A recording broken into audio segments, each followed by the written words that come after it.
गुजारे ने 13-14 साल मैंने जापान च हो गए ने। मैं उत्थों दा जापान का भी एग्रीकल्चर देखा, यूके का भी देखा। उत्थों दी हुकूमतां जेडे जिमीदार लोग ने उन्होंने बहुत ज्यादा सपोर्ट कर दियां ने, जिहदी वजह तो उत्थों दे जिमीदार बड़े स्ट्रोंग ने। और ट्रैक्टर दे विच उन्हां दी बड़ी सपोर्ट हुंदी है, बीज दे विच बड़ी सपोर्ट हुंदी है। ठीक है, अगर खुदा ना खास्ता कोई कुदरती आफत आ जाती है उहदे विच गवर्नमेंट जिमीदार नूं बहुत ज्यादा हेल्प आउट करदी है, जिहदी वजह तो जिमीदार कभी भी थल्ले नहीं डिगदा। जापान एग्रीकल्चर दे विच बहुत अगे वे, बहुत अगे जी। और सिर्फ 2 बंदे मतलब एग्रीकल्चर असीं करदे वेखे ने। ते मैं इंशाल्लाह इन फ्यूचर तुहाडे नाल जापान दियां बहुत सारियां वीडियो भी शेयर करया करांगा। और अपने जिहड़े भी जिमीदार भाई ने उन्हां तो बहुत ज्यादा फायदा होएगा, जदीद तरीके का भी उन्हां नूं पता चलेगा और वो देखेंगे कि जापान के लोग किस तरह एग्रीकल्चर करते हैं। अच्छा, ठीक है। जिस तरह के फर्ज करो साडी मुंजी की काश्त है, मुंजी की काश्त दे विच सिर्फ 2 बंदे जिहड़े ने उन्हां नूं जरूरत है, पनीरी लांदे ने ट्रेवां दे विच। ठीक है, उस तो बाद छोटियां छोटियां गड्डियां ने उन्हां दे विच ट्रेवां रख के ते खेत तक ले आंदे ने। उत्थे कबूटा दीयां मशीनां ने, वो ट्रेवां उन्हां दे विच रखदे ने। एक बंदा ट्रेवां लैके आ रहा हुंदा, दूसरा बंदा मुंजी ला रहा हुंदा। ठीक है, और वेरी ईजी मुंजी लग जाती है। दिन दे विच बहुत ज्यादा जिहड़ा उन्हां दी मतलब है कि एवरेज है। ते इस तरह ही कटाई दे विच जिमीदार हर एक ने अपनी जमीन के मुताबिक जापान दे विच छोटियां मशीनां भी है और वड्डियां भी है। ठीक है, जिहदे विच साडे ते पंजाब दे विच पंजाबी लोग कहंदे ने 5 टापी 6 टापी, उत्थे 3 टापी भी है।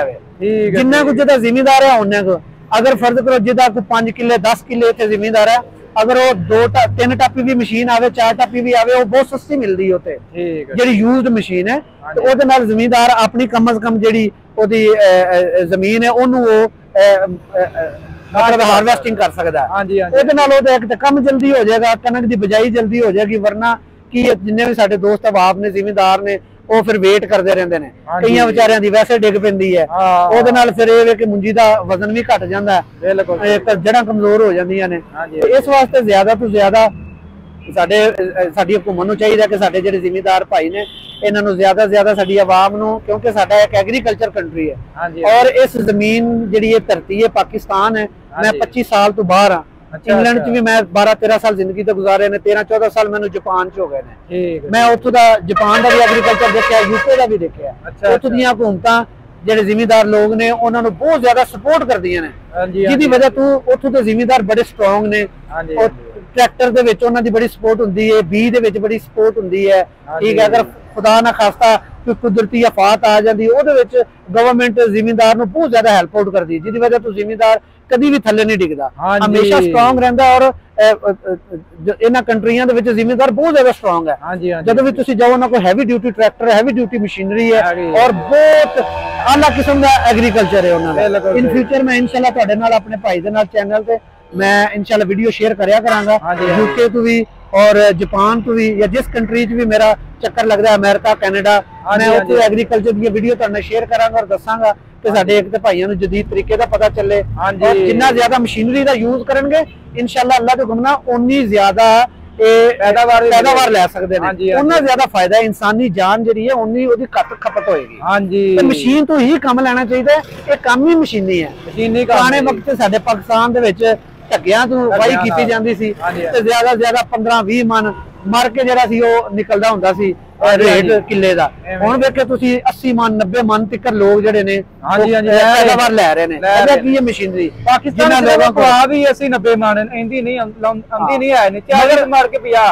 हाँ, मगर फिर भी मेरे काफी सारे दोस्त हैं। मैं हुण भी एक दोस्त को गया था, इजाज भट्टी साहब, उन्हां नाल मेरी गल हुई। उन्हां नूं मैं पुछया, कहंदे जे साडी तकरीबन एवरेज 75 निकल रही है। 75 ना तकरीबन 1-2% दी ना एवरेज चलदी 40। बड़ियां अच्छियां ज़मीनां ने जिन्हां नूं नहरी पानी है, ठीक है, और लोगों ने थोड़ा जिहा खर्चा खुर्चा कीता है, जिन्हें सही प्रॉपर अच्छे तरीके नाल मशीनरी दे नाल इस्तेमाल कीता, वो अच्छी एवरेज लै रहे हैं। अगर गवर्नमेंट जिमीदार नूं सपोर्ट करे, यही चावल असीं ज्यादा से ज्यादा बाहर एक्सपोर्ट करिए, ठीक है, अच्छी क्वालिटी दईए, ते साडे मुल्क दी जिहड़ी चीज है ओहदे विच खुशबू बहुत है, ओहदे विच टेस्ट बड़ा है। मैं हुण पूरी इंग्लैंड दी और जापान दी, अरब दे विच भी काफी कंट्रियां च मैं गया, यूरोप च भी गया वा। यकीन करके मनो, पाकिस्तान दी गाजर, पाकिस्तान दी सब्जी, पाकिस्तान दा फल, जिन्ना टेस्ट इहदे विच मैनूं किते भी टेस्ट नहीं मिलिया। जापान दा फल बहुत अच्छा है, उत्थे दे अंगूर बड़े अच्छे ने, संतरे, बाकी चीज़ां ने, मगर पाकिस्तान नूं अल्लाह दी जात ने ऐसी धरती दी है कि इहदे विच टेस्ट बहुत ज्यादा है, इहदे वर्गा टेस्ट नहीं है। पाकिस्तान दा बासमती चावल जदों पकदा है ते मेरा ख्याल को 10 घरां च खुशबू हो जाती है भाई, दुनिया दा बेहतरीन चावल है, टेस्ट है और लोग बड़ा पसंद करते हैं। हाँ जी, ठीक है। इस वास्ते कि जिन्ना ज्यादा हुकूमत इन्हू सपोर्ट करे, जिमीदार दा अगर यही जिन्ना साडे इस्तेमाल है ते साडी आवाम दे विच ओनू इस्तेमाल करके जिन्ना एक्स्ट्रा ओनू असीं अगर एक्सपोर्ट करिए, आवाम दा फायदा होए, मुल्क दा फायदा है, जरे मुबादला इस मुल्क दे विच आए। हुण जापान दे विच यकीन करके मन्नो कि इंडिया तो धनिया पुदीना फ्रैश जा रहा। अच्छा अच्छा अच्छा, ठीक है। हुण जेड़ा बंदा इंडिया तो जापान दे विच फ्रैश धनिया और पुदीना भेज रहा, तुसीं वेखो कि किन्नी उन्हां नूं जरे मुबादला आ रहा, साडे मुल्क तो की जा रहा। असीं इत्थे अगर अच्छी क्वालिटी दा ये चीज़ां साडी हुकूमत ने सारे काम करने ने, अगर उन्हां हुकूमतां दे नाल मुआहदे करे, ये तो फ्रैश सब्जी अच्छी क्वालिटी दी असीं भेजीए। और साडे बहुत ज्यादा कम्यूनिटी इंग्लैंड दे विच 1.6 मिलियन साडे पाकिस्तानी रहिंदे ने, 16 लाख बंदा रहिंदा है, ठीक है, जेड़ा रजिस्टर्ड है। तुसीं देखो सारे लोग जिहड़े ने साडे एशियन फूड खांदे ने, उन्हां नूं आटा चाहिदा, चावल चाहिदा, सब्जी चाहिदी है, गोश्त चाहिदा है। अगर असीं अच्छे तरीके दे नाल इहनूं मैनेज करिए ते बाकी अरब दे विच ते बहुत ज्यादा साडी दुनिया, दुबई च, सऊदीया च, हां जी, कुवैत दे विच, इन्हां सारे मुल्कां नूं असीं एक्सपोर्ट कर सकते हैं। चावल साडा ऑलरेडी बड़ा एक्सपोर्ट हुंदा है, जिन्ने एक्सपोर्ट लोग करते हैं उन्होंने चाहिए मजीद तो मजीद अच्छी क्वालिटी देन ताकि साडे मुल्क दा नाम भी रोशन होवे और लोग ज्यादा से ज्यादा साडे मुल्क तो डिमांड करन।